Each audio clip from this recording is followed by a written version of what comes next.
Et voilà très chers internautes, bienvenue dans notre rendez-vous sur Echo RDC avec JM, mon nom et votre humble serviteur. Là je tiens directement, dit un grand merci à toi mon boss Jean Chubo, moi je t'étais depuis Suisse, pourquoi pas n'a pas abonné fidèle, il y a Echo RDC, là je vois Asmin Attends depuis Allemagne et Carmel Moulumba, Chocolat Chaud Cashmani depuis Londres. Sandra depuis Paris, sans oublier mon ami Peggy derrière la caméra et à mes confrères et consoeurs Nora Kalonge, moi c'est Pembe, Bob Molema Suprême, Fanny Katalea, moi c'est Moindo, naturellement belle. Je crois qu'on est là comme d'habitude, de mes sans la nous sala les autres zana Capella, place Wapio. Tomesana Roliangulu, place où au bino pe bandero bozarana poto souvent boyaka pona Roliangulu heure boyaka ko vanda na Congo Kinshasa heure boyaka ba vacances na bino za place où tomesana vraiment koya Roliangulu et lelo eko RDC elongo na boss na biso Jean Chubo boato zo ki likana ici ya royana vraiment tongo makasi so bosala constant moment na caractérise l'axe ils a vraiment l'axe tout est vraiment tongo comment bandero basala la biso ngulu ndeni basala rango et so basala rango vraiment na propriété nyoso et ba condition nini oyo basala la biso ngulu to liaka et tozo apemo ba détail ya bepis o bango batsara na kati donc nulle part ailleurs c'est seulement ici na Echo RDC donc Peggy je ne sais pourquoi idenga to repoussana déjà to repoussana toza na mesa ya ngulu biso pe tosala commande na biso tolia ngulu ka ndebino pe boyara kin boliara ngulu donc je crois que n'habite na Rose ndego bonjour boni bien comment on mignon aux en direct il y a Echo RDC bota la biso partout dans le monde le lot est awa ou expliquer dans le bandeko bazar na ça déjà présentation mais ou expliquer bango toza wa puis on a commune toza na rappel là niveau capé les en commune Capella à la commune à Kalam. La commune à Kalam. Donc, tout ça, na Capella, na commune à Kalam. Place Oyo, Basala Rangolo. Ndeko, dis-moi d'abord, Bosala Rangolo, to Bosala Rapé, mission Missus. To Sala Rangolo, to Sara Taba, to Sara na poulet mayo. Bosala Rangolo, Bosala Taba, Bosala Rapé, poulet mayo. Et ce que biso toza lelo, to lo belami ngulu elia makamwa mingi. Il faut to e bandeni Bosala Rangolo.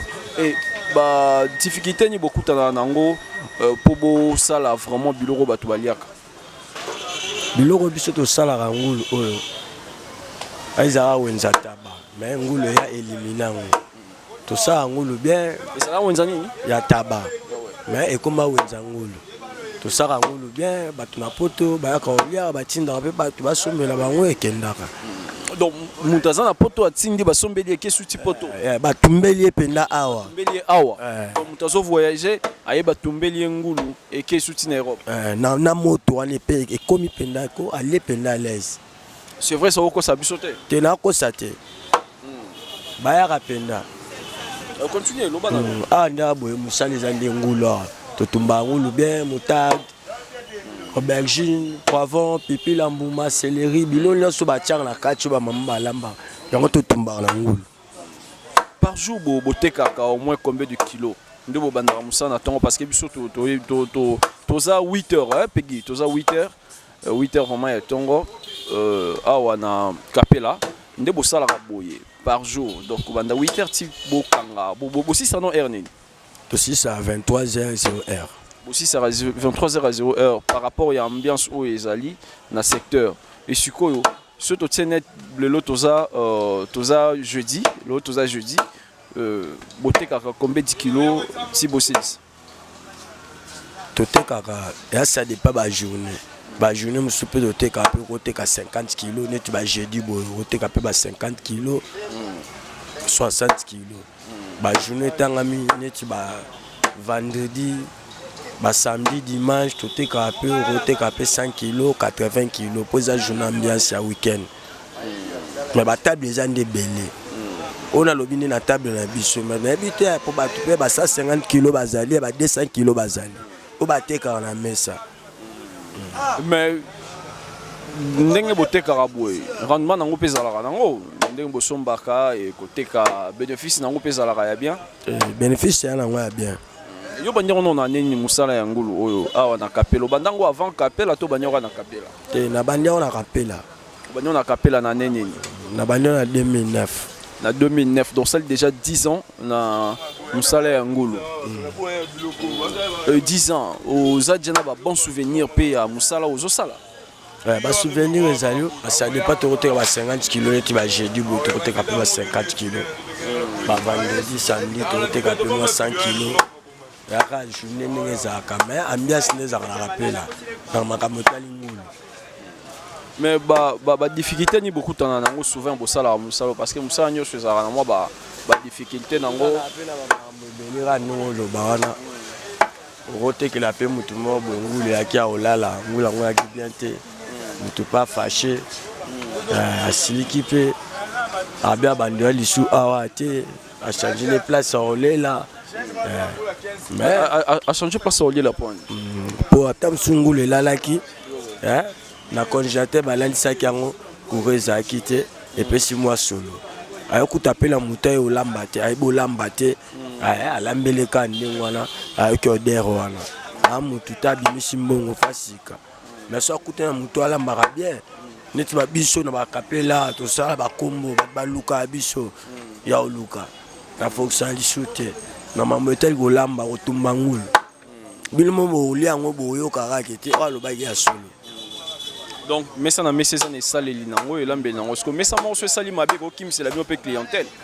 Tiens. Kapa bango na kaka na table na bango rande. Table na bango de mutaro kim mais ba meka table mususu. Ezarande ngona poza wenze.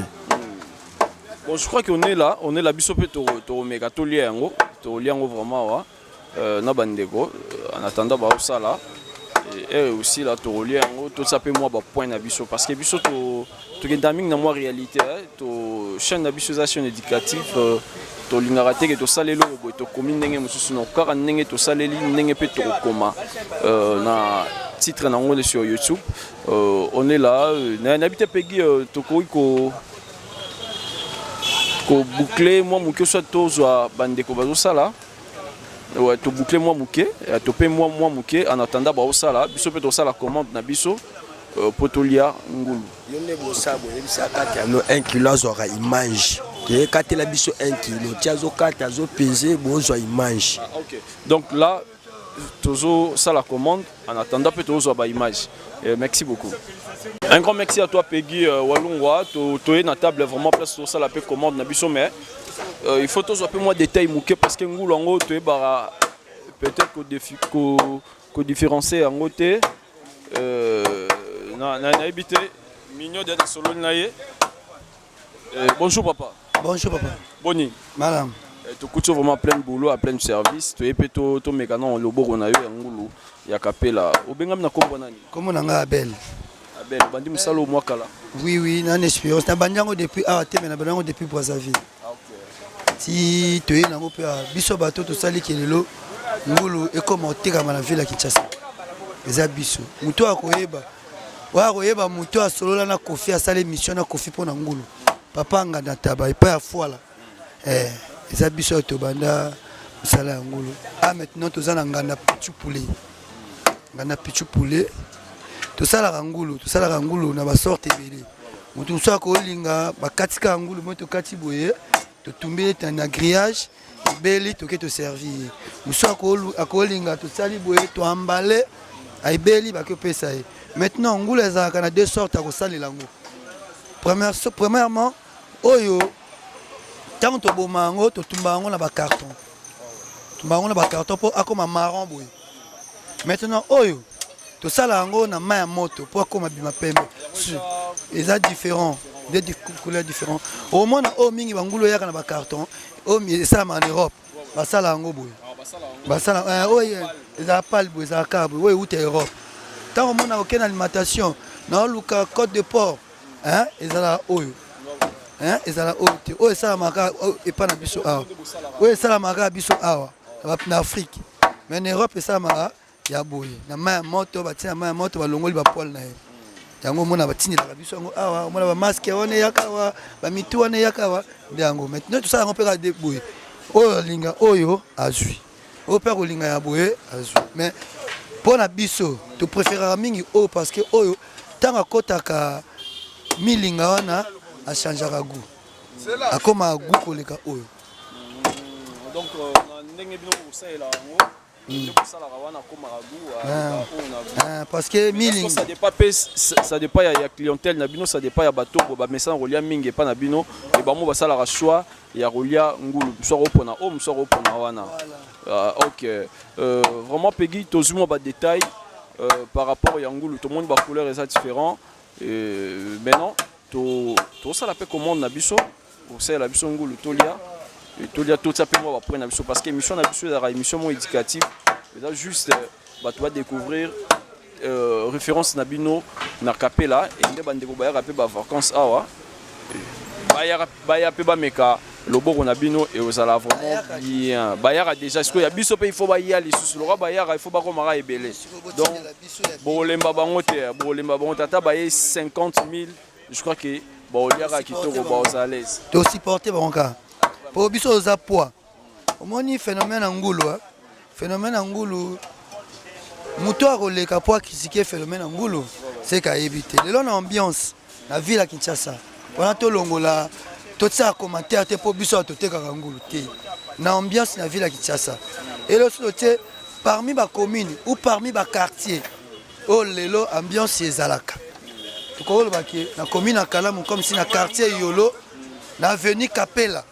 Hein? Ambiance à Capella maintenant ils ont même ambiance à ville à Kinshasa qui couleur que mbote zanango matonge zanango hein tout le temps va partir mais maintenant l'ambiance vraiment na ville à Kinshasa et na ba commune Kalama ko bimisa quartier na premier quartier Yolo nord na Yolo sud et quoi quartier mbale ko bima premier na ambiance na ville à Kinshasa pour tous alaka au jour le long na ko 50 kg kuna 50 tout ça combien de tables 50 côté 2000 kilos mais quoi aussi dans la journée c'est qu'ambiance c'est ça la commune à Kalam vraiment et l'axi ambiance c'est ça total dans la commune à Kalam tout ça on a capella place ambiance c'est ça vraiment makasi je crois que tout j'attends ya Rosala Moussa Nabiso en attendant que bosser la biso ngulu tolia wa to zomo ba détail et kozala vraiment bien Peggy Walungwa ne peut-être rezomo pause en attendant soit na la suppose yozui ba image donc to zonga vraiment Kalaming te pour continuer l'émission d'absolu avec beauté. Un grand merci na ba bonne sur EcoRTC, on est toujours là et on est ensemble. Merci beaucoup. Première étape na soto banda yango to zungu na biso to kati après to sokoli yango soki to sokoli yango bien to zui to tie yango na sai na biso ya balance après avoir ko sokola to sopima iwana po to na ngona grillade avant to tia na grillade to fongola jimbo na biso zala moins rapide simple donc ça joue hein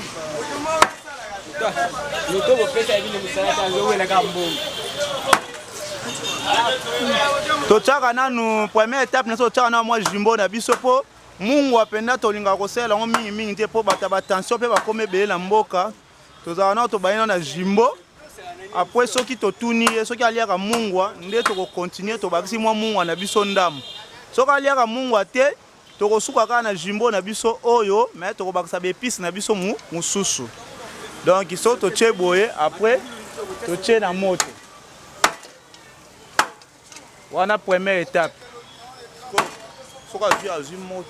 donc on est à première étape tout le monde n'est pas sokolingulu très bien et bah tu jimbo utiliser simple jimbo simple donc c'est l'homme sous jimbo simple pourquoi on dit qu'on a jimbo simple bon to banda na biso pe na mungwa to banda na biso pe na jimbo simple mais siko mungwa to koma ko éviter moi muke ko bandela ngo po bato ebele ba koma ko tchana mungwa te pona ba tension ba nini yango to banda na jimbo simple soki to tuniye a sengi to tcha mungwa wana to ko bakisa moi mungwa ndamu. OK, on a raison et sali que banda na jimbo simple. Je crois que tu vas continuer après étape to légation étape nini. To ta na deuxième étape ou eza première étape. Tant qu'on a la deuxième étape pour moi, on a évaluer le combien de minutes et reçoit 15 à 20 minutes. 15 à 20 minutes, je crois que nous sommes pendant la deuxième étape. Peggy Walunga, tu dois continuer l'émission, tu dois continuer rendez-vous, tu dois capé là, vraiment tu reçois.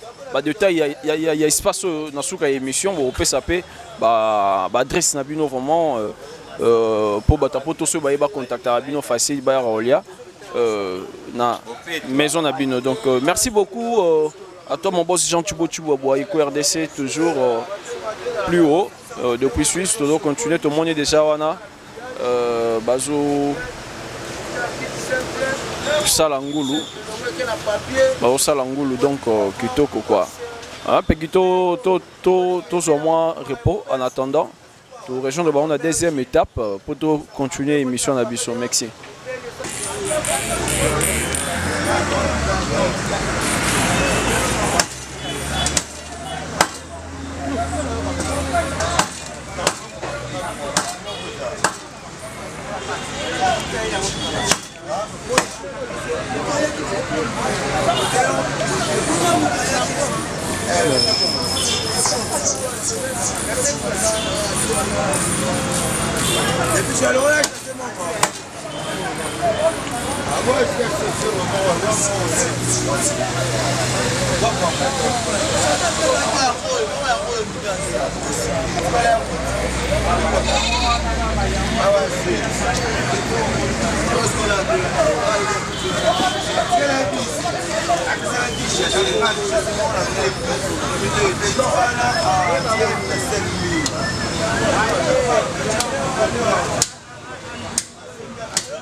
Un grand merci à toi, Pélagie, la Canadienne, de la part de mon boss Jean Tubo Tuboaboua. Et pourquoi pas mon V, Willy Mamona, donc mon boss Willy Mamona. Tu dois continuer l'émission, tu es comme dans une étape nuit. Ah, tu es comme sur la deuxième étape. Étape à Souka Yango. Ah, ce qu'on est aboyé, qu'on a déjà ébélé. Tu es dans un sikoyo, tu es dans papier na biso. Les pistes na biso so yango to nito bandokata lokola awa na simbi aubergine na ngai alongoli yango ba poso yo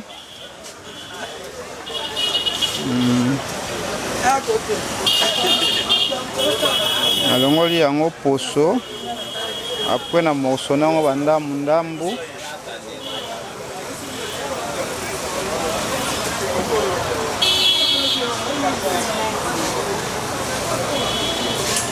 nazwi ndembi na ngai na céleri na ngai na kati yango ndambu na kati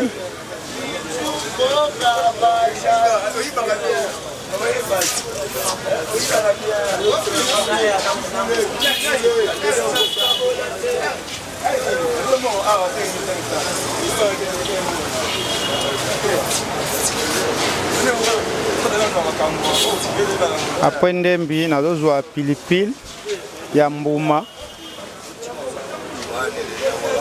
pilipili na ngai ya mbuma yango oyo na morso nango mpe kaka ndambu me pilipili totunaka kameme po ta mosusu omoni elekaka mpe mwa makasi soki moto alobi kotya mingi te na kotya moko nazwi poivron na ngai na morso nango mpe kaka ndemo nde na morso ne pilipili na ngai après naye kozwa oignon na ngai alongolongo na poso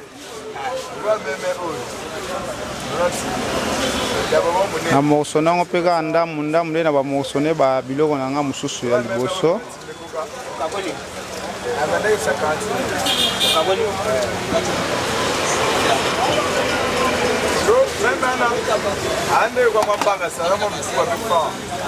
nazwi uli na ngai mwa ndambu afongoli na tie apres nazwa vinaigre na ngai vinaigre oyo eza mélange na motard na kati nazwi yango mpe na tie na kati apres nga moko na kogute ata mwa musuni moko ya moke mpo nayeba doza mungwa na ngai ndenge na bandaki na ki soki namoni mungu alangi eza na se comme ça nakobakisa mungu ndambo so namoni dozi wana eza mwa likolo comme ça nakobakisa susu te na mbale mama. Excuse avant okanga pesa biso mo ba détail ya ba ingrédients nyonso ekoti awa bato baotala bamona babiloko utiliser na kati ya ngulu. Biloko nyonso toutiliser je crois que bato nyonso tu bayebi yango eza biloko na biso moko ya mboka na biso moko lokola matungulu na biso moko ya bakongo pilipili ya mbuma céleri donc biloko nyonso tu kaka oyo ezalaka ya biso moko eza naturel eza te babiloko baproduit chimique ya babiloko te tosala babiloko na biso na biloko eza naturel litungulu pilipili poivron mwa céleri mwa vinaigre kaka nde ta mosusu tokoki kobakisa mwa innovation mpona esala mwa biloko mwa kelengi moko boye c'est ça yango wana. Ok, merci. Et aujourd'hui, combien de minutes? Ah, sikoyo nde tosali boye nazo mbale après avoir kombale tozozwaka 30 minutes pour épicer kota na musuni comme ça musuni comme elengi. Merci. En attendant que épicer kota na musuni comme elengi biso pe tozwa temps ya opé masu mwa muke ngana pegi walongwa. Un grand merci à toi pour na signal na yo, pour na présence na yo. Sephora Lumete des longues jambes depuis pardon na Bossani Mouké. Sephora Lumete des longues jambes depuis Maroc, hein? Depuis Maroc Sephora Lumete. Un grand merci à toi donc na pesi mbote lisu c'est pas à mon vieux Willy Maman na tozolo maboko funga mave donc sozara na Kenya wa to bosser toujours. Donc les soldats ya JTT bazar on a kin ba bosser toujours donc na Eco RDC na rythme ya RDC toujours. On est là tozo moi temps ya kopema to sur même de pesa numéro de téléphone na suka. Tozo attend kopema en attendant tout moni ezo qui est déjà na moto Merci beaucoup pour notre service Peggy Walungwa, merci beaucoup. Je crois que tout le monde est Ngulu est continué déjà dans moto. En attendant, tu peux m'appeler mon mouké et puis c'est balle en mission pour que tout dame en sans problème, sans likambo. Les bandes na yesu. Bon Moïse. Donc on est là. Merci beaucoup. Tous on pause. Et tous on après pour nous continuer émission Nabiso.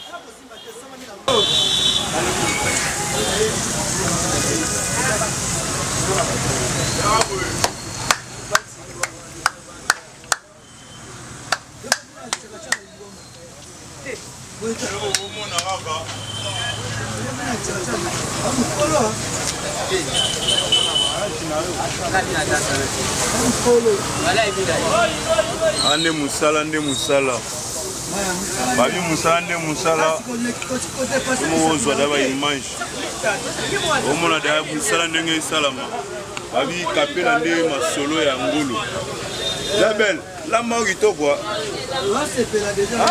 sepela donc il est obeba lelo bato dame biloko sai tout le monde sai babi kolia kitoko na kapela ya longola carton na po taché biloko ata ba megi tu ba ko kati eza tukin ata bo sali amona banda elote donc kotonde la base non masolo ba ya mango ba lekana donc biso nde idéologie quoi babilo masolo ne bandi koto babola ba sambo para ba grillage ya bozala te ba banda na bino na elote ba c'est la batono. Vraiment, on est toujours là. On a toujours continué rendez-vous na biso toujours mis na capella. Na pesi Sami Cointreau na Bruxelles Mbote, Sami Cointreau na Bruxelles Mbote, na pesi pe Antona Mario Street na Suisse Mbote ya mingi ba Hollande biso siko ba abonné fidèle ba partenaire ya Eco RDC. Toujours continuer. Donc Jésus qui nous dit qu'il ndeko boni. Calme leader. Babengo na kombo nani? Comment on a Gerlin mais sinon ebinde ba sino manata terrain soyo lukanga double corps.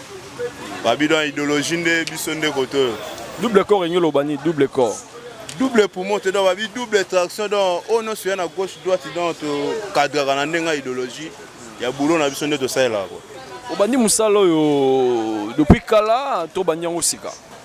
Biso ta ancien masolo dans tala kaka. taka bafasi oyo bakoto donc eyebani trop donc toa pena baancien ya mabele mpe tobandi boulot okala fort. Et siko awa ezo évolué ndenge nini na kapela tomona vraiment ambiance totale mais kaka bino monte bosalaka mpe ngulu bakomine ebele mpe esalaka ngulu évolution ezalaka nano ndenge nini na kapela babitalaka place oyo idéologie ebandi donc seke makambo na bango kozala ndeni taka idéologie nde mte bandi awa donc idéologie ya ngulu bayebaya liboso tabana lokolama na banda na chibango kota ilopa magesa dayame molimo ne mpe manakimia baidolo baprêtre ataba biso toyebana babanda nde bango donc mais na masolo ya ngulu eza nde sekapela ici sekapela babi uyolo c'est Dallas babi donc tukin donc bakosana bango te mais masolo ya ngulu eza nde kapela mais na banda mpe basalaka ngulu mais babana nde eza idéologie c'est vrai ça oh yo yebi te baza bana mais awa nde eza idéologie est ce que bango kuna baondimaki baza bana na mama ngulu mais eza lokola tata oyo afungoli masolo eza lokola nzambe asali oyo moto yo soki oboya nzambe te mpe ata ocrée babilo ndeni mais leader kaka leader donc bino nde baleader soki tocomprendre bien bino nde boya baleader ya ngulu donc biso nde baleader ya ngulu taba poule mada toa tous les catégories quoi donc nyonso mpena koto ekataka te ici c'est Dallas. C'est Dallas. Ici c'est Dallas. Talaka yolo kapela. Yo mo wa so là. Donc la circulation les ka koto. Il y a danger. Oui, ben tout qui est là. Donc toza avant midi mais ambiance totale, circulation totale. Les gens on peut week-end toza jeudi juste na kapela mais tout le monde a vraiment mouvement ça va. Et sikoyo les gens na bana ya bandal bana ba commune soupe ba boya rabino bana ya yolo Dallas ndenge bo sala ka ba ba ba sala bien. Rolo bani. T'es ignorant ces alats. Il y a un exemple qui est un nzamba sali biso batu. Parce que yo muto komo créer sous avion, tout monde lenda créer avion. Est-ce que l'obaga aleki nzambete aura toujours na C. Bazara na ça et le biming lycée sonné le moi ming vraiment on a connecté sur Eco RDC la biso partout dans le monde on appelle Guiche Noir Mbote Guiche Noir Mbote. Donc le neveu, le cousin de Christian Luindam international de culture qui n'a pas si Mbote, Guiche Noir, Roland Fangou et pourquoi pas et pas maman Mokonzi. On est là Luindam, ma mère boss et n'a pas si Mbote. Bonne chance toujours na Christian Luindam international pour la Ligue des Champions au bêta à défendre vraiment RDC Mombali banda ya mboga quoi. Donc moi dernier moi Rosala, moi Lilo Basuka. Dernier mois na ngezaka ke initiative au biso moto zwaki na bourgmestre biso ya yolo donc idéologie ça que to beta ba messa da commune na biso nem te lobi ke soutenir biso da to améliorer donc idéologie na biso toujours pour caper la yolo et kende liboso donc ba beta la biso street moko da biso tuna si yo modo monique ba messa mso za ba commis couleur à drapeau mais ça sous qui en a te bourgmestre moi zaki akadima bonjour à trop gouvernement na biso donc babi ke donc idéologie ça la mara donc ba bon c'est biso bien na pe simbote na ba na to ya yolo ba mino so to travail na ba donc mbote ya trop donc toujours kaka to bundaka pona masolo idéologie to laisse public pe to laisse population nyonso ya desi taka to lamba ba kontebela Gentini Ngobila gouverneur de la ville mbote place ça pour les kaka donc capela pourquoi pas Adam taka ba ferme. C'est que Ngulu a un moment donc il a changé. Dans 3 couches. Oui, les qui n'ont pas de donc idéologie d'ara toujours. Donc, te souhaiter bah mélomane surtout public qui tout ça autant la biso bah bon jeudi na biso quoi. Lelo na sire la kitoko. Jeudi choc toza na jeudi choc na biso zwa 1000 lelo na yelo kapela. Na yelo kapela na commune ya Kalamu donc big up à toi Mireille Kwema moi si à Mokonzi oza connecté Zolanda biso Mireille Kwema moi si à Mokonzi à Zolanda biso ba bonne sur Eco RDC vraiment Bolanda biso donc on est toujours ensemble quoi to continuer rendez-vous dans le pays na habité Torose pe mamanda en attendant ngulu wango ebela to lia pe awa to lia ngo ensemble ndozani kamba obaksa loba journaliste na pesi nanu bandeko na ngai bonjour pona musala na biso o boyeli journaliste po biso mutu taba musala awa mambangulu tebila tozali ba connaisseur tozape ba papa bo musala ne tusungaka pona population to lamela bango kitoko neti ngai kuna na minga koloba te ponga ba benga des ancêtres papa Jean na pesi ka numéro na ngai ya téléphone na pesa le numéro de téléphone na 090 38 42 958 yango na pesa kaka pona bandeko na ngai baolanda nga pona mission na ngai ya ngulu yango to sala nga na biso ba koma pichu poulet mwana yolo na pesa kaka mbote pona bandeko na ngai o baolanda ngai ngana bana makala na yaka kotumba ngulu nde awa musala na ngai ya ngwana na boko la bana pesa kaka merci minga koloba te. Merci beaucoup. On est là, tous au moins pause en attendant on la bus belle atolia donc tous au moins temps au paiement. Moi mon quête au son ce soir. Merci beaucoup.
Merci beaucoup Pedro Alongwa pour un retour.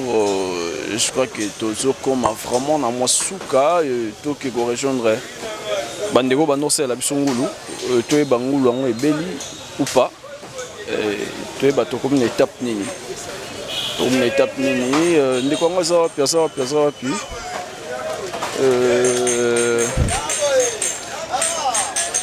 je crois yo. Boss to zongel bino to monge to comme na suka. Comme Diana Souka parce que boy déjà dernière étape que Banongoli a qui servi. Et c'est comme on a Souka. Netibino comme nous prêt déjà au lieu. Netibino comme déjà prêt à rouler. Netibino yango yo. Et c'est belle déjà. C'est kaka sur la bino a servi bino bolia. Ah comme on a que mon collègue a passé commande, aye va servir aller. To comme na Souka. Souka ndi yango.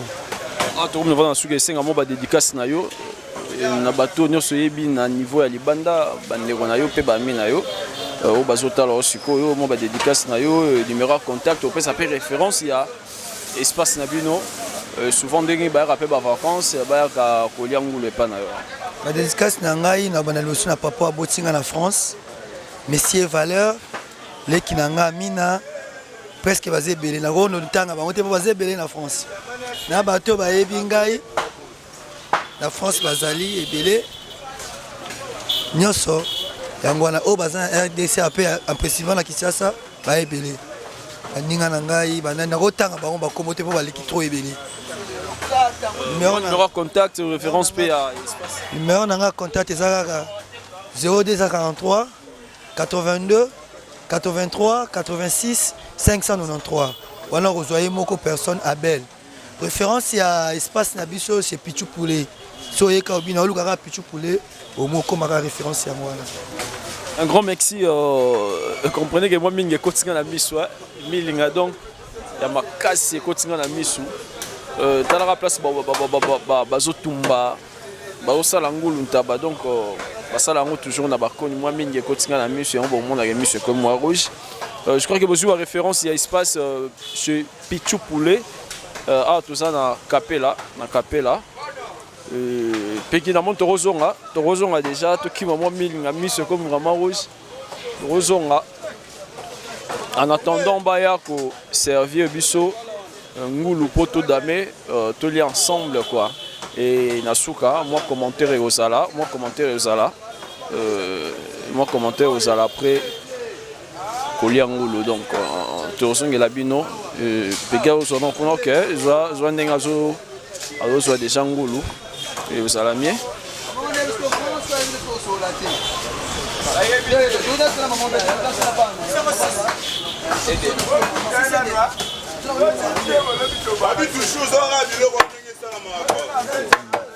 Babi ici de l'origine ya makasi.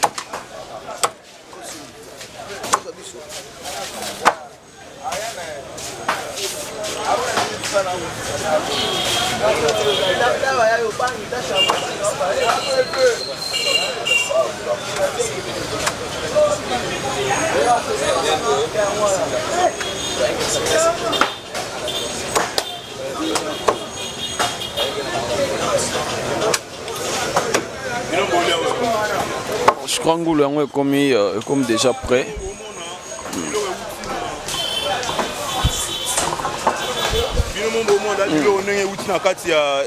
Il y a grillage, il y a pour servir les biso badame dans babi ande makamune ya solo nde zalaka.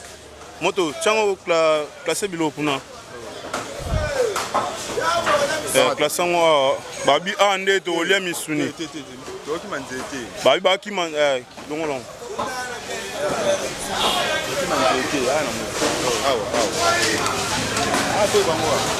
Ah c'est bon. Je crois que Ngulu est belli déjà, Ngulu est belli.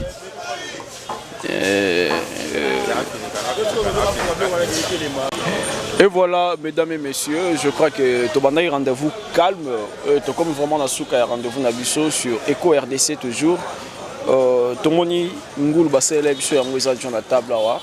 Tozo megampe rouliango na bandeko nanga bazami balawa, mais avant Tolia n'a posé vraiment quelques questions.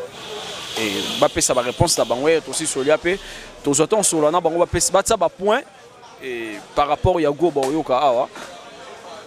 Bah vous allez vraiment là pour s'exprimer de Bosson Nabino. Bonjour maman. Bonjour papa. Boni. Kimia. Comment Nadine.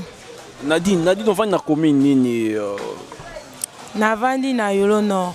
Aux na Yolo Nord. Je crois que toi, tu as Capella. Na Capella na Yolo Nini.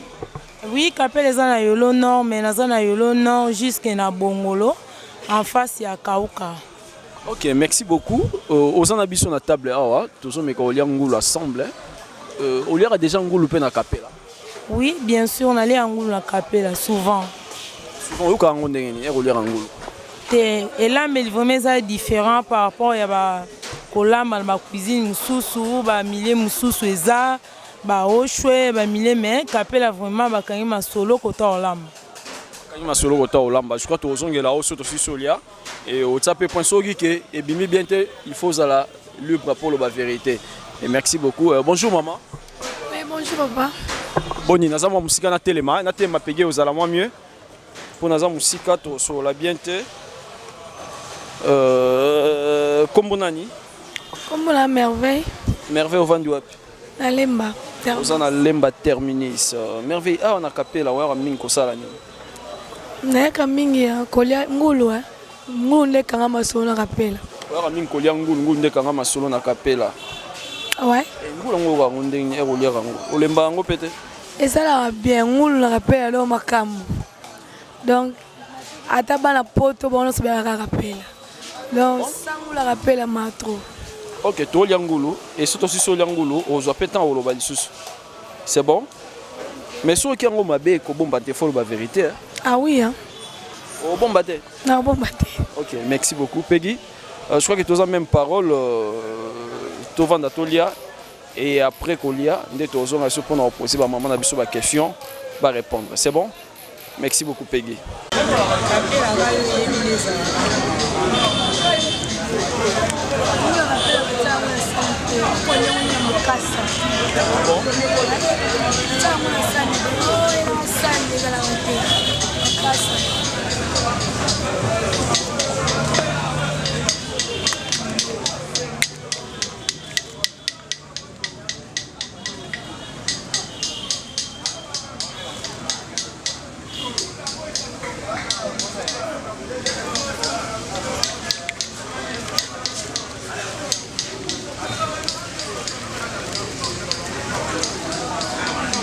Capella, Malia na sanité, Malia souvent na makasa, pourquoi pas Afrique ne banana kala. Zalami ni ba makasa, mani bani. Tiaka déjà ba kiuma pembeni, kati na kwanga, on musu na kwanga ya pembeni.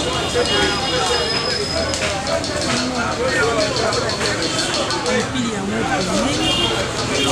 Bon appétit pour vous déguster. Merci pareillement. On ensemble et après ça va point.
Mesdames et messieurs, je crois que comme vraiment Nasuka y a rendez-vous Nabiso sur Eco RDC avec JM Monombe. Aussi ici qu'il y a mais comme d'habitude, il faut te poser question et pas inviter Nabiso tozana bango na table et battre ça point. Ceux qui qui yango mabe loba, ceux qui yango bien loba. Maman Nadine tozongelio. Maman Nadine, oki yango neni. Nadine tobandi na yo, oki yango ndenge nini ngulo tolie na yo. Rien à dire, kirdan yango yo. Biloko yango ezate eza kosila na table. Na lie bien. Na loba de liboso ke kapela ne makambo. Kolama a kitoko. Ba bon cuisinier baza ba garçon hein. Majorité baza ba garçon. Biso ba maman to yiba bino a pa kolamba kitoko. Merci. Mon ok bien, puis ça va? Oui, ça va, ça va. Tu es sûr? Très sûr. Exemple, nazo kiré. C'est ça. Merci beaucoup. Bon. Tu es nanoa. Tu es ah ouais, là Moussa Nabiso, donc ton message nango. Sorry. Maman, après Kolia, Oyoki, Boni. Na sepeli makalo esalinga bien. Dès qu'on a essayé binongo la rappelle makambo. On a levé vraiment bâti be plus kitoko. Pilipili na mungu ekoti kitoko donc na sepeli. Sepeli makasi. Sepeli vraiment makasi. Ba dédicace non opé c'est pas banani ba to la biso na poto partout dans le monde. Bon on appelle si ba dédicace na le bateau no so ba ebinga ba camarade nanga on so ba sepela nanga na pesi mo ba mote ba bonjour na lela bango a trop. Merci. Ba camarade na yo opesi bango ba mbote ba bonjour et ba on peut azongi si ba mbote ba bonjour parce que RDC ils a vraiment suivi ma casse to clôturer ba dédicace na maman Nadine pendant Alexis moi c'est maman Nadine pendant clôturer ba dédicace na yo na pesi mutu nyonso aza na bandi na yo première dédicace deuxième dédicace na fina batu nyonso mutu nyonso yebinga nga naza Nadine pio moi majorité mukie ba yebinga bamiso babenga nga biomba osala musani biomba na teka bilamba. Ah bon? Naza bieuse, bamiso babenga nga biomba, la bieuse de Lix. Mais comme on a Nadine pio, merci. Na sepeli ezamba liboso te to mona lisusu. Toya vraiment na capella, toya pour la tsabiso, ezara bien. OK, merci. Merci beaucoup Peggy Walungwa na sima ya caméra, to vraiment na suka ya rendez-vous na biso sur Eco RDC. Juste un endroit, Sabino Ragebo s'abonner massivement sur Eco RDC, vous avez vraiment de citer. Et un grand merci à abonné sur Eco RDC. Mireille Kouema, moi aussi à mon conduit à Paris. Bambote Yamingi Panayo, na opesa. Willy Maman, na mon vieux, mon boss, Mbote Belé Panayo, na opesa. Carla la métisse blanche, Mbote Belé, na opesa batu nyonso. Au Bolanda Biso na Eco RDC, Bambote Belé, Bozala toujours fidèle sur notre chaîne, notre site Eco RDC.